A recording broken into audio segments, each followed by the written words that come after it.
vraiment télé bu nga xam ne sénégalais yëpp a koy déglu loolu dafa vraiment ruslu en tout cas ñun nouvelle responsabilité dañoo ñëw fii ànd ak wane suñu taxawaay ci wetu Badara Gadiaga ak képp ku nga xam ne tey dañ nguur gi daf la bëgg a teg loxo parce que bëgguñu ñu nga génnee nga wax li sa xalaat ci réew mi. problème bi mooy li ñu koy waxee ñun mooy tey liggéey la ñuy laaj nguur liggéey lañ lay laaj mais nekk di teesante ak loolu il faut ñu bàyyi ko nañu liggéey te teesante bi ñuy indi ak xale détourner sénégalais yi ci li ñu leen di laaj ay résultats lañ leen di laaj loolu defe naa il faut ñu def ci attention ñu taxaw liggéey parce que tamit bu ñu liggéeyul loolu moo gën a garaaw ci ñoom c'est pas que lii opposants yi wax mbaa yi société civile bi wax moo gën a garaaw mais ñàkk résultat moo gën a bon ci nguur nañ dem liggéey pour que Sénégal jëm avancé loolu laa ci bëggoon wax en tout cas ñun waa nouvelle responsabilité ñu ngi koy ñaawlu ci ni mu gën a dëgëre ni mu gën a yaatoo te ñuy laajte tamit ñëpp na Sénégalais yëpp nañ ci taxaw tamit pour que lii génn ci réew mi loolu laa ci bëggoon a wax. La liberté d'expression n'était pas menacée. Oui, vous savez, hein, ce qu'on est en train de constater là, nous considérons que le Sénégalais avait dépassé cela depuis longtemps. On s'est battu pendant longtemps pour avoir l'un des meilleurs systèmes démocratiques de ce pays-là.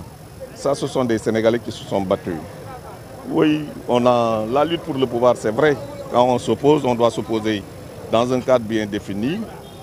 Mais les gens, on ne peut pas empêcher aux gens de parler, d'analyser la situation, de parler de ce que les Sénégalais vivent. Le débat politique ne peut pas être régenté par un régime. On ne peut pas orienter. Je sais qu'au Sénégal, on a eu dans le passé une volonté réelle de quelques régimes de museler l'opposition. Bon, c'était toujours dans des batailles politiques. Mais maintenant, ce qu'on constate, c'est beaucoup plus grave, c'est beaucoup plus dangereux, beaucoup plus pernicieux. Parce qu'il s'agit tout simplement d'empêcher à tout le monde de s'exprimer sur les questions qui intéressent les Sénégalais. On empêche à la société civile, qui était un rempart ici, qui a défendu toutes les oppositions, qui se battait pour les libertés démocratiques. Aujourd'hui, on leur dit de ne plus se battre pour les libertés démocratiques. Cela veut dire que tout est fait pour qu'il n'y ait qu'un seul pouvoir. D'ailleurs, dans le discours, on a voulu nous imposer au Sénégal un parti-État.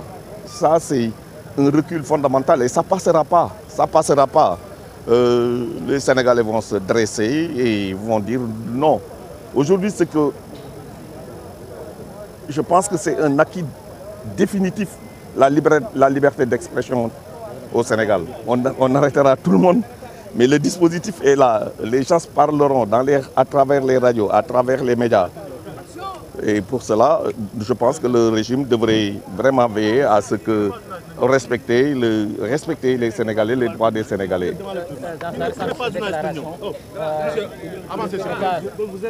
Avancez, j'arrête l'interview.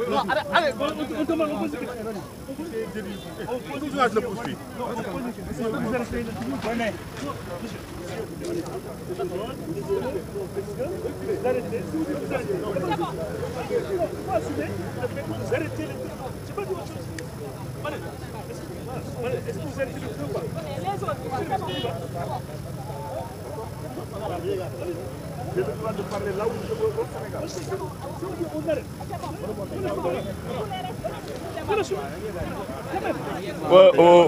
Bon.